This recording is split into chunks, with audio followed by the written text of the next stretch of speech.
이번 추석 연휴 잘 보내셨습니까? 황금 연휴라고 했습니다. 금요일날 연차를 쓰면 한 12일 정도 되는 그 휴가를 즐길 수 있었다라고 하는데요. 중요한 것은 다 지나갔다라는 거죠.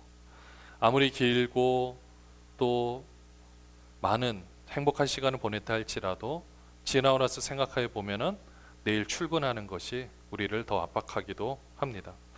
가족들과의 만남, 또 친척들과의 만남, 너무 좋은 시간을 보낸 분들 계실 텐데요. 근데 이런 참 좋은 가족, 행복한 가족. 근데 여러분들 한번 생각해 보십시오. 갑자기 우리 가족이 다 모였어요. 근데 갑자기 좋은 소식일 수도 있습니다. 갑자기 없던 유산이 보니까 숨겨놨던 어떤 유산이 발견이 돼서 한 100억 가까운 돈을 나누게 된 거예요. 근데 문제는 뭐냐? 그 돈을 같이 공평하게 나누는 것이 아니라 한 사람이 독차지한다고 생각해 보십시오. 자, 평화로운 관계가 이때부터 깨지기 시작합니다. 이 비슷한 상황이 오늘 말씀에서도 보면 등장을 해요. 누가복음 12장에 보시면은 13절에 보면 나오는데요. 그냥 무리 중에 어떤 한 사람이 와가지고 선생님 내 형을 명하여 유산을 나와 나누게 하소서.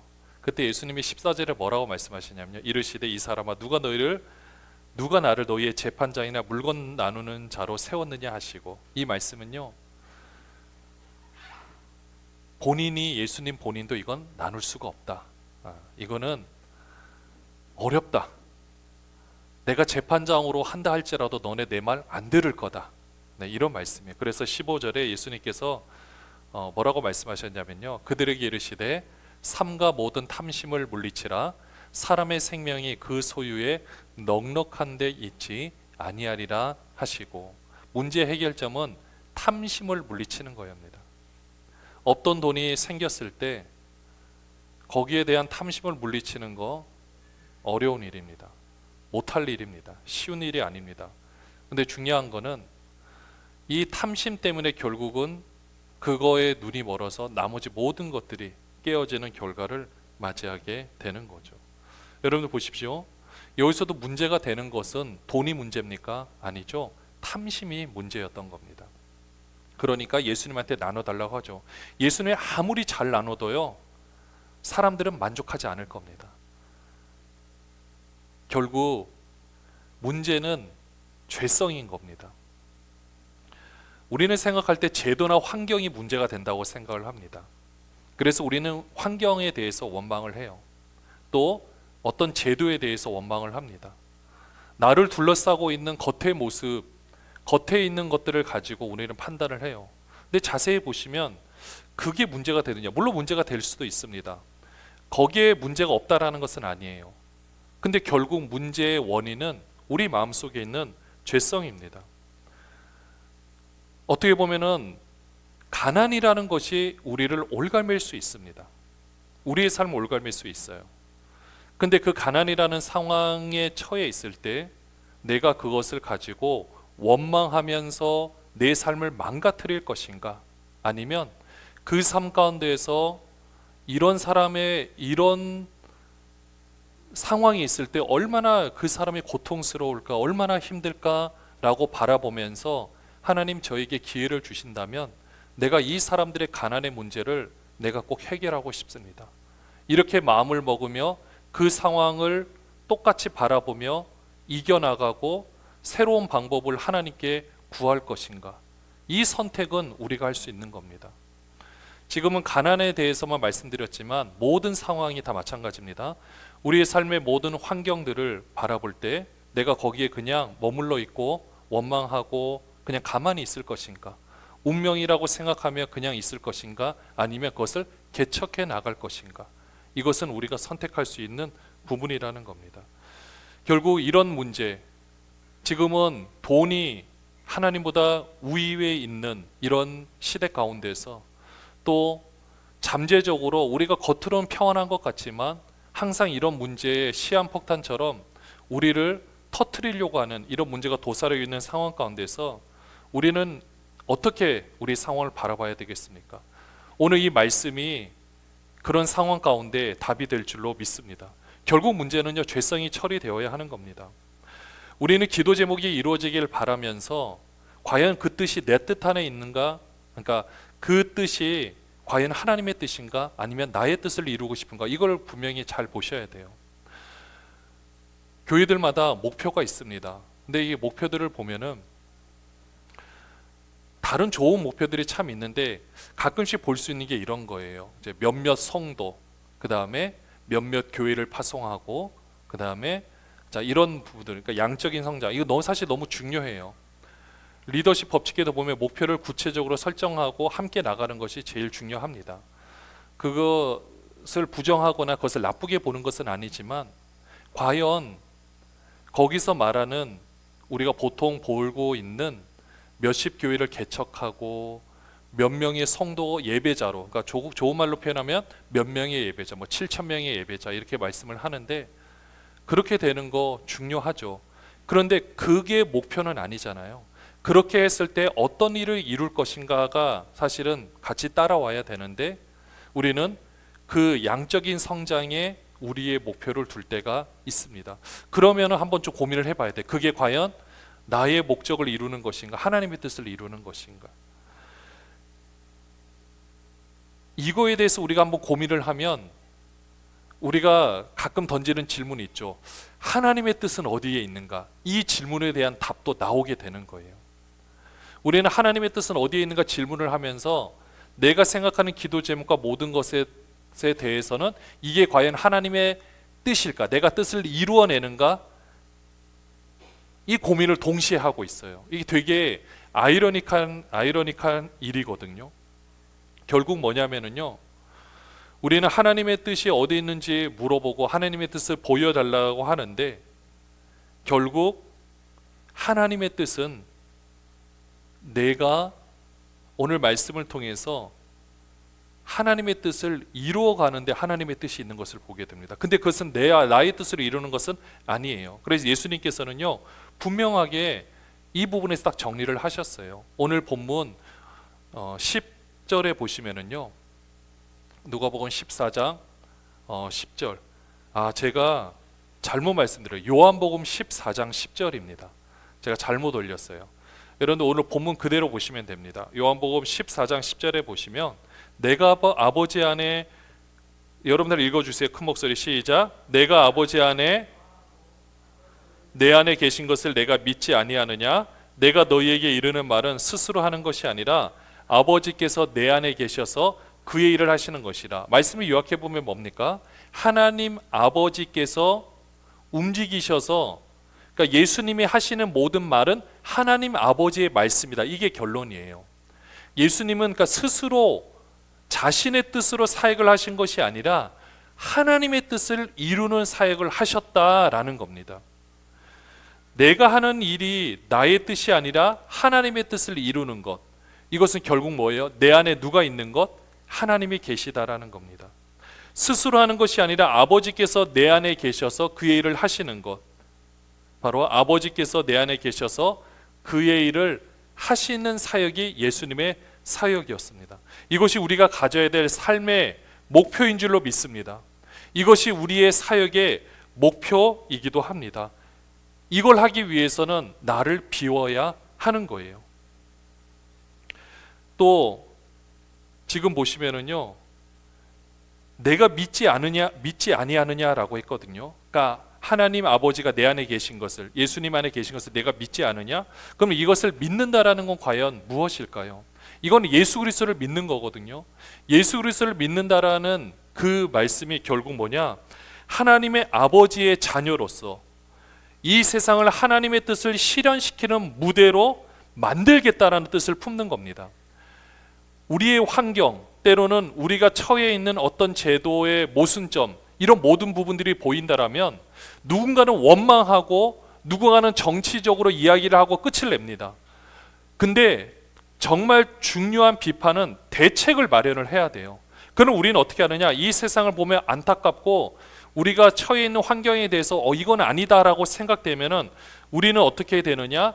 이것을 하나님 아버지의 뜻이 여기 있다라고 생각하며 이것을 바꾸고 이것을 새롭게 하는 일에 우리 인생의 모든 동력을 쏟아부어야 하는 겁니다.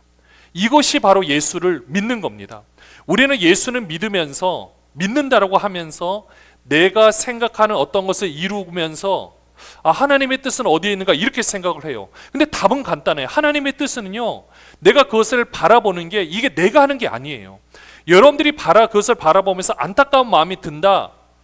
만약에 막 분노가 들면은 이게 거룩한 분노라고 생각하면은 하나님 아버지께서 주신 마음일 수가 있는 거예요.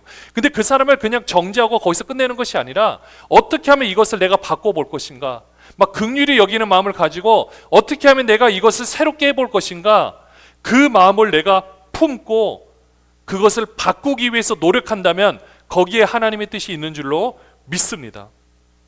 내가 경험하고 처해 있는 환경을 다 이용하는 거예요. 우리가 예수 그리스도의 모습을 한번 생각해 보시면 됩니다. 여러분, 예수님께서 이 땅에 어디서 태어나셨습니까? 우리가 알고 있는 말구유에서 태어나셨다고 표현하고 있어요. 말구유, 또 양이 먹이를 먹는 그 여물통, 정말 더러운 곳이죠. 그곳에 예수님이 태어나셨다. 예수님은 그것을 활용하신 거예요.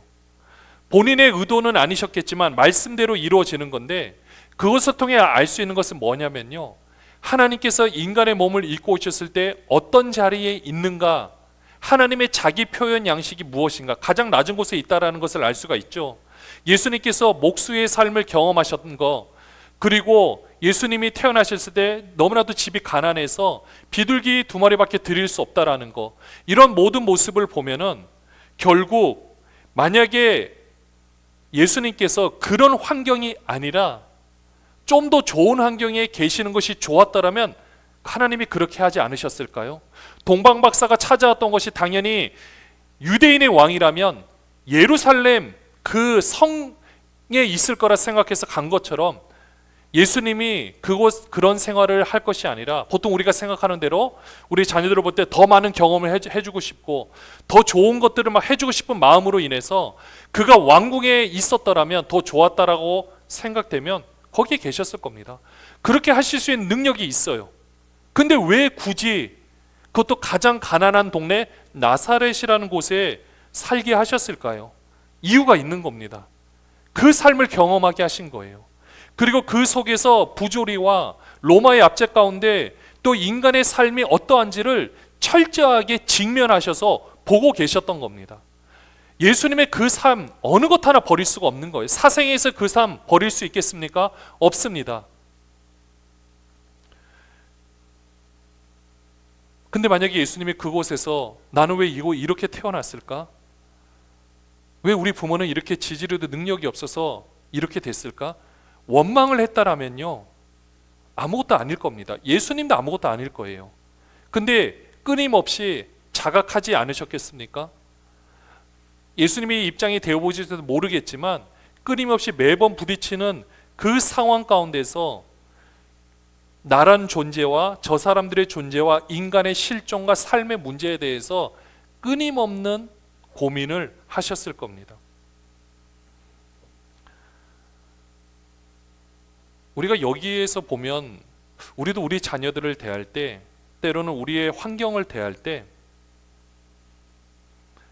최고의 것을 경험시켜 주고 싶은 그 마음, 너무 귀한 마음이죠.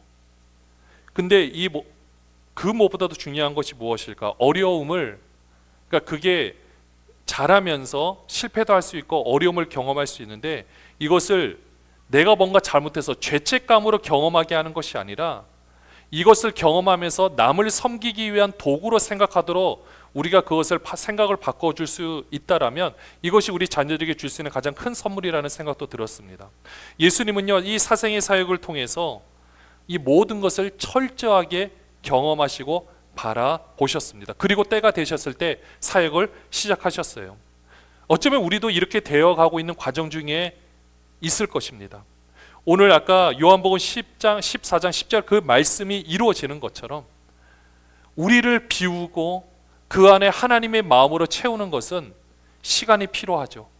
그래서 지금 우리가 살아가는 모든 삶 가운데서 내가 경험하는 이 모든 것, 그 어느 것 한순간 놓칠 수가 없는 것입니다.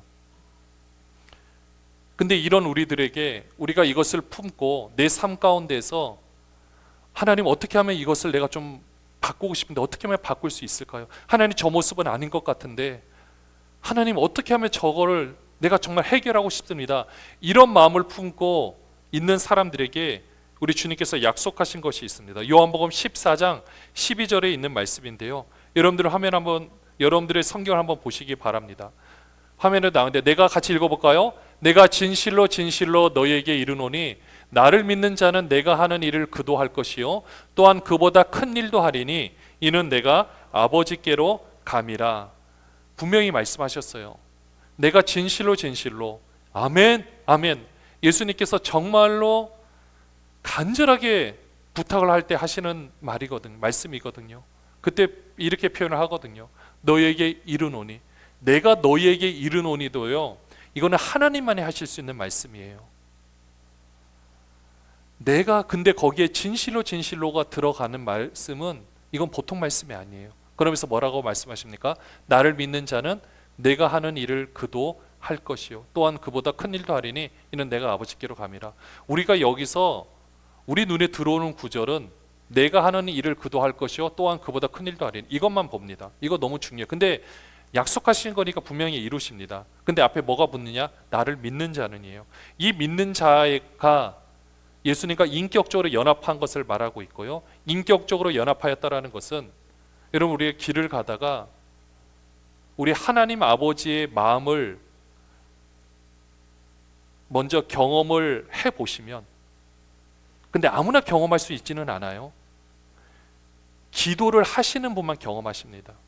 기도를 하고 내 자녀를 키워보고 어려움에 직면해 보면 이 세상 사람들을 바라보고 때로는 안타까운 일을 경험한 사람들을 보면 이게 그냥 주체가 안 될 정도로 안타까운 마음이 들어요.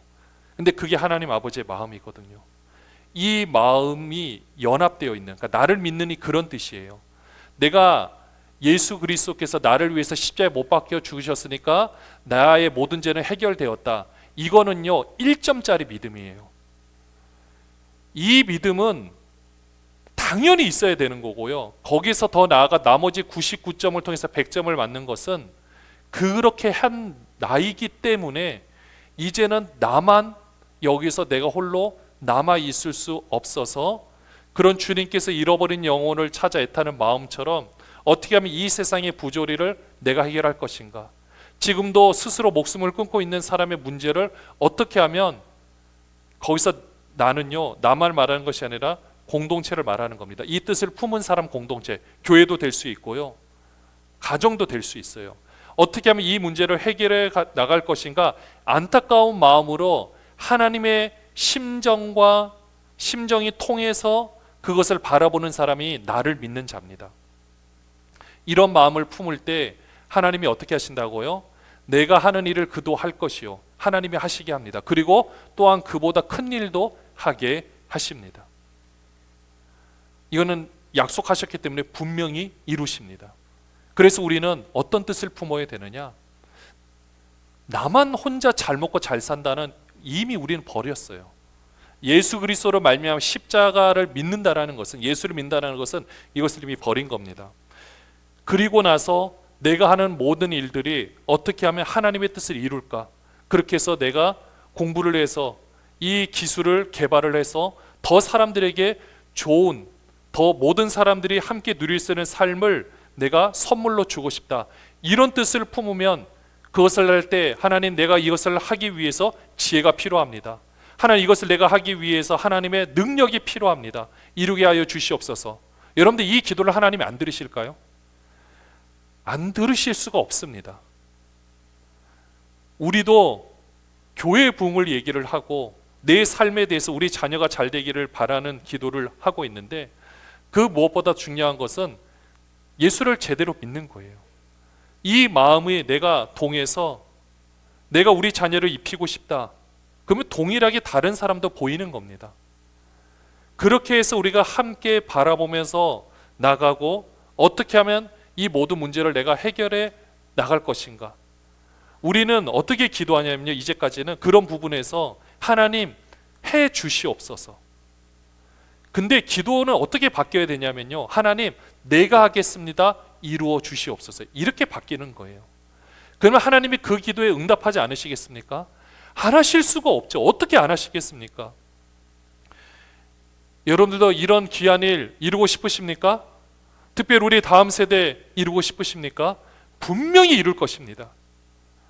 분명히 이룰 것입니다. 이것이 우리가 말하는 부모님과 조부모님의 기도와 이 모든 것이 연합되는 게 바로 이걸 말하고 있는 거예요. 이 나를 믿는 자의 뜻을 이렇게 말할 수 있는 것도 은혜고요. 그러니까 제가 생각했을 때 은혜라는 겁니다. 제가 감히 이런 말을 할 수 있다라는 것도 은혜고, 우리가 함께 들을 수 있는 것도 은혜라고 생각합니다. 왜냐? 이건 제가 할 수 있는 저의 경험과 능력으로는 저는 감히 이런 말을 할 수가 없어요. 하나님께서 역사해 주지 않으면 이걸 할 수가 없다라는 것입니다. 그러면은 이런 일을 할 때 어떤 일들이 있는가? 이거는 누가복음에 나와 있어요. 누가복음 6장 20절부터 보시면은요, 여러분들 한번 보세요. 이게 마태복음에 말하는 그 팔복입니다. 지금 예수님께서 무리들 가운데서 제자들을 불러 세우세요. 12제자 사도들을 대상으로 이들에게 말씀해 주시는 거예요. 같이 한번 읽어볼까요? 예수께서 눈을 들어 제자들을 보시고 이르시되 너희 가난한 자는 복이 있나니 하나님의 나라가 너희 것이며.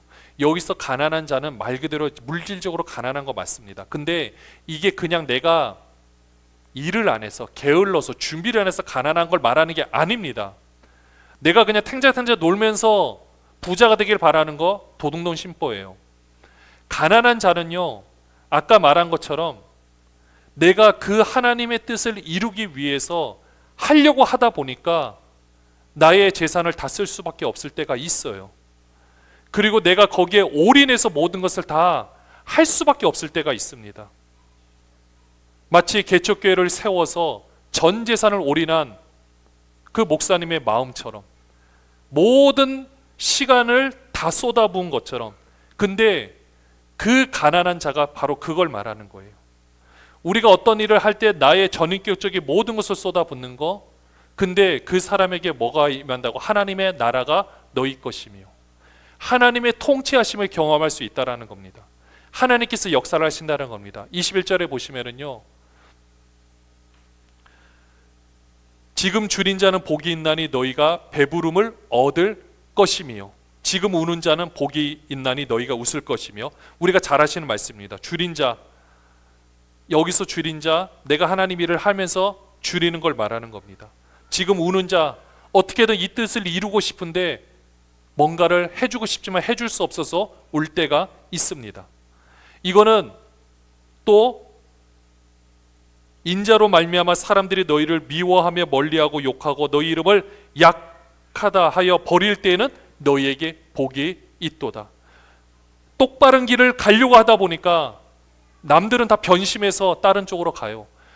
그런데도 불구하고 그것을 지키려고 할 때 그 마음이 얼마나 흔들리는지 모릅니다. 근데 이것을 경험을 하면요, 진짜 세상의 가난 때문에 힘들어하는 사람, 우리가 생각했을 때 우리가 생각하는 그런 가난의 정도를 떠나서서 정말 동물보다도 못한 삶을 살아가는 그 사람들의 그 애환과 아픔이 내 삶으로 들어오게 되고요, 억울한 일을 당하고 그 어떤 것에서 헤어나올 수 없고 내 자녀들한테도 아무것도 줄 수 없는 그런 상황에 있는 모든 것들을 바꿀 수 있는 능력을 하나님께서 주시는 줄로 믿습니다. 이렇게 했을 때 6장 23절에 보시면은요, 그날에 기뻐하고 뛰놀라 하늘에서 너희 상이 큼이라 그들의 조상들이 선지자들에게 이와 같이 하였느니라. 구약의 선지자들이 바로 그런 삶을 살았어요. 하나님의 말씀을 이루려고 미친 사람 취급받고 매국노 취급을 받고, 그 옆에 있는 사람들은, 거짓 선지자들은 떵떵거리면서 더 좋은 대접을 받을 때 눈물을 삼키며 억울한 삶을 살아갔습니다. 그러나 그들을 통해서 하나님은 뜻을 펼치셨어요. 결국 이 삶을 위해서 나를 비우고 하나님께서 이 삶을 이루어 가신데 필요한 것이 뭐냐? 바로 기도입니다. 그래서 요한복음 14장 14절에 예수님께서 또 약속을 해주셨습니다. 내 이름으로 무엇이든지 내게 구하면 내가 행하리라. 약속해 주신 거예요. 무엇이든지 내 이름으로 무엇이든지 내게 구하면 내가 행하리라. 이거는요, 이 말씀을 이것만 딱 갖다 붙여가지고 내가 이것을 그냥 하면은 그냥 행한다, 그런 뜻 아닙니다. 앞에 있는 내가 예수 그리스도를 믿음으로 그리스도와 연합된 관계 가운데서 하나님의 말씀을 지키며 내가 그 가운데 있을 때 내 이름으로 무엇이든지 구하면 행하신다라는 겁니다. 하나님께서 이렇게 이루어 가시는 줄로 믿습니다. 이때 꼭 필요한 것이 15절에 보면 너희가 나를 사랑하면 나의 계명을 지키리라. 예수님을 사랑하는 것, 계명을 지키는 것이 필요합니다. 이렇게 했을 때 기도의 조건은 말씀대로 사는 삶인데요, 이렇게 하면 여러분들 진짜 삶이 심플해집니다. 내가 앞으로 공부하고 내가 앞으로 열심히 일을 하고 내가 돈을 벌고 나에게 능력을 구하는 모든 것은 다 하나님의 뜻을 이루는 삶을 위해서 내가 쓰임받고 내가 그렇게 살겠습니다. 이렇게 생각하고 우리 자녀들을 교육하고 또 우리 자녀들 그렇게 마음을 품고 주님과 연합이 되어서 어떻게 하면 그 사람들을 보면서 어떻게 내가 도움이 될까, 그 뜻을 품는다면 우리 하나님의 그 인생 책임져 주지 않겠습니까? 분명히 책임져 주십니다. 이때 혼자가 아니에요. 이게 중요합니다. 17절에 보시면은요, 요한복음 14장 17절에 그는 진리의 영이라 세상은 능히 그를 받지 못하나니 이는 그를 보지도 못하고 알지도 못함이라. 그러나 너희는 그를 아나니 그는 너희와 함께 거하시며 또 너희 속에 계시겠음이라. 세상은요, 이 세상이 교회 밖을만 말하는 것이 아니라 이런 하나님의 뜻을 모르는 사람들 다 포함하는 겁니다. 우리가 일반적으로 생각하는, 만약에 교회 안에서도 일반적인 사고방식으로 물질을 우선시 여긴다면 이 말씀에 해당되지 않아요. 근데 진리의 영이 아예 우리 안에 오셔서 함께 거하신다라는 거예요. 이 거하시는 게 어떻게 되느냐? 18절에도 보시면 고아와 같이 버려두지 아니하고 너희에게 온다라고 했고, 20절 같이 읽어볼까요? 그날에는 내가 아버지 안에 너희가 내 안에 내가 너희 안에 있는 것을 너희가 알리라. 이게 제일 중요한 말씀입니다. 성령께서 우리 안에 그냥 물론 인격적으로는 구분이 되겠지만은 어떻게 되는 겁니까? 연합을 하고 있다라는 거예요. 안에 구분할 수 없는 겁니다. 뗄래야 뗄 수 없는 관계예요. 이미 우리는 이 삶이 시작이 되었습니다. 예수의 영이 함께 하시고요, 이렇게 연합된 존재로서 우리의 삶을 살아갑니다. 하나님의 말씀을 함께 이렇게 묵상을 하면서 곰곰이 생각을 해보니까 이제는 감히 나란 존재는 확실히 완전히 죽어야 돼요. 그러면서 이 하나님의 능력이 충만할 때 그냥 그렇게 그대로 살아야겠구나, 사역도 그냥 그렇게 해야 되겠구나, 확실하게 경험하고 또 결단을 하게 되었습니다. 여러분들도 그런 삶을 사시기를 바랍니다. 하나님이 역사를 하십니다. 여러분 안에서 역사를 하십니다. 이러면 놀라운 역사를 펼칠 수가 있습니다. 우리가 이제 중요한 건요, 이 말씀을 받고 이제 어떻게 해야 되느냐? 우리가 그냥 머물러 계시면 안 돼요. 이제 누가복음 6장 47절부터 49절에 보면 나오는데 같이 한번 보면은요, 내게 나와 내 말을 듣고 행하는 자마다 누구와 같은 것을 너희에게 보이리라.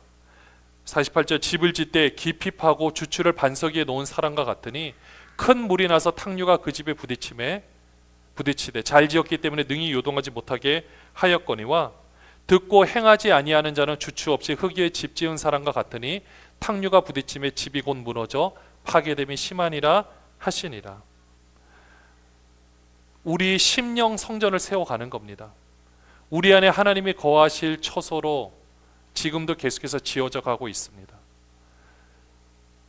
재료는 말씀대로 순종하는 겁니다. 다른 거 없습니다. 예수 그리스도를 믿는 거 말씀대로 순종하는 겁니다. 어쩌면 이런 우리들에게 우리가 스스로 선택한 삶이 있습니다. 목회자는 성빈의 삶을 선택을 한 거예요. 또 때로는 우리의 생각대로 움직여지지 않을 때 하나님께서 택하셔서 또 그런 삶을 살아가는 분들도 계십니다.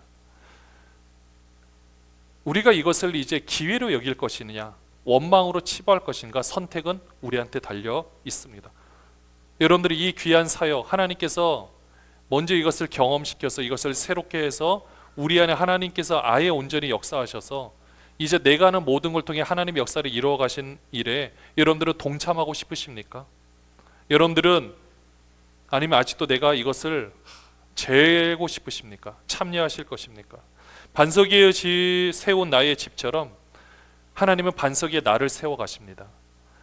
이 온전히 잘 세워지게 되면요, 말씀처럼 탕류나 어떤 홍수가 일어나나 할지라도 흔들리지 않습니다. 그러나 그렇지 않으면 무너질 수밖에 없어요. 어쩌면 교회 공동체를 세워가고 그게 우리의 먼저는 나의 영혼입니다. 그리고 우리 함께하는 우리 가정이 되고 우리 교회 공동체, 우리가 예수를 믿는다라고 진짜 고백하는 그 하나님의 말씀대로 살려고 계약을 맺은 이 공동체를 통해서 하나님은 역사를 해 나가십니다. 사랑하는 여러분들, 그 중심점에 여러분이 되시기를 주님의 이름으로 축원합니다. 그리고 그것을 통해서 우리 함께 이뤄가기를 주님의 이름으로 축원합니다. 하나님이 이루십니다. 우리가 그 뜻을 놓지 않는 이상 하나님께서 놀라운 역사를 일으키십니다. 걱정하실 필요는 없습니다. 다만 최선을 다해서 우리를 비워야 됩니다. 나의 자존심, 나의 이 더러운 죄성, 우리 주님이 지금 만져가고 계십니다. 그대로 내어놓으시고 기도하시며 온전히 주님만을 바라보며 나가는 모든 분들 되시기를 주님의 이름으로 축원합니다.